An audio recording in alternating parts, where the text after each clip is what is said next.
There is a huge problem in the garage. Oh no, what's wrong? Water is everywhere. That's not good. I think the hot water heater busted. I just fixed the other one. I cannot believe this is happening again. Danger DIY. Welcome back to Danger DIY. Well, it looks like fortune has frowned upon me today as the homeowner, but smiled upon me as a YouTuber with a DIY channel. So today we're going to be replacing a busted hot water heater. At least the water didn't go everywhere in my workshop. You may remember I had this happen to my other hot water heater just a bit ago, and I installed an automatic cutoff valve for that one. Fortunately, I was alerted to this leak early, and there wasn't a huge mess. So let's get to it. Let's get this fixed and back to making hot water.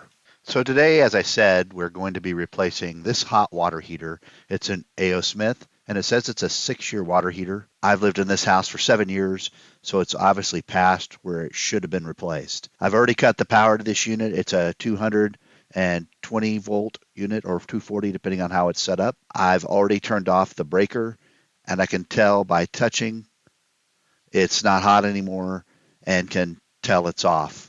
But make sure you know what you're doing with a device like this before you start handling the wiring. Working on electricity is dangerous, and not disconnecting power before working on electrical wiring could lead to serious injury or death. Disconnect all power from the lines and double-check to make sure they are off with a multimeter. If you are unsure about working with electricity, hire a licensed electrician to complete this wiring DIY job for you. I purchased a 12-year Rheem water heater electric with a leak sensor on the bottom of it that auto shuts off the valve from the Home Depot for about $900. So I've had some friends tell me that I needed to install a thermal expansion tank to equalize pressure for the system, and that it's currently the code. So I did a bit of digging, and since there wasn't already one installed with this water heater or my one upstairs in my main house, I was a little bit skeptical. Well, so basically the bottom line is this. If you have one already, replace it with a new one. If you have a closed loop plumbing system, you're going to need a thermal expansion tank. If you don't have one already installed, you likely have an open plumbing system, and that just means your water inside of your plumbing system can enter your pipes but still go back out to the main water line. In my case, I won't need one because this house is over 20 years old and doesn't have a closed loop plumbing system.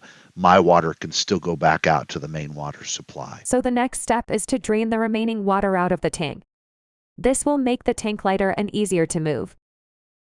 And then disconnect the supply line and the output line from the top of the tank. This will also help with our goal of emptying the tank.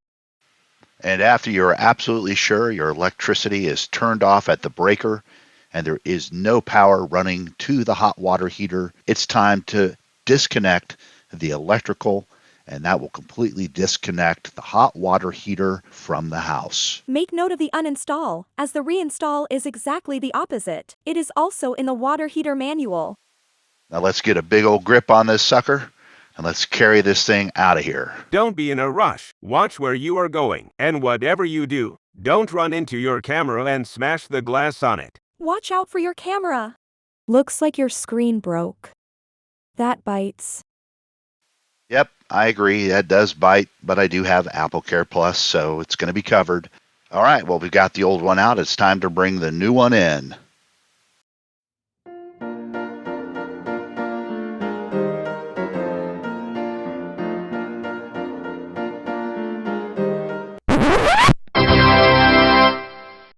Carefully unpack the new water heater and put it in place, taking care not to damage the water pan. Marcy, why don't you explain what we got here? Sure thing. So we have the cold water supply with the auto shutoff valve. The thing wrapped in black foam is the pressure relief valve. And then you have the hot water supply side. The hot water supply line was welded on, and so it isn't easy to replace. We will be using it as is, but using a new cold water supply line. The install on the water lines is super easy. You just connect the hoses like you would a garden hose, but using Teflon tape to make sure they don't leak. So in many of my videos, I do include the wiring for a 240 volt wiring system. In this case, I didn't. If you're not comfortable with this wiring, again, I'm going to just re-emphasize and encourage you to use a licensed electrician to do the install. This isn't a difficult wiring job by any means. It's simply going to be using some wire nuts and the existing wiring. And if you disconnected the previous electrical wiring, it's going to be wired the same way as what you just disconnected. If you have questions about it, though, I highly recommend you just hire an electrician to do it, just to make sure that you do not get electrocuted.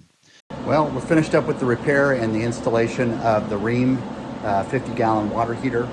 And so another successful repair.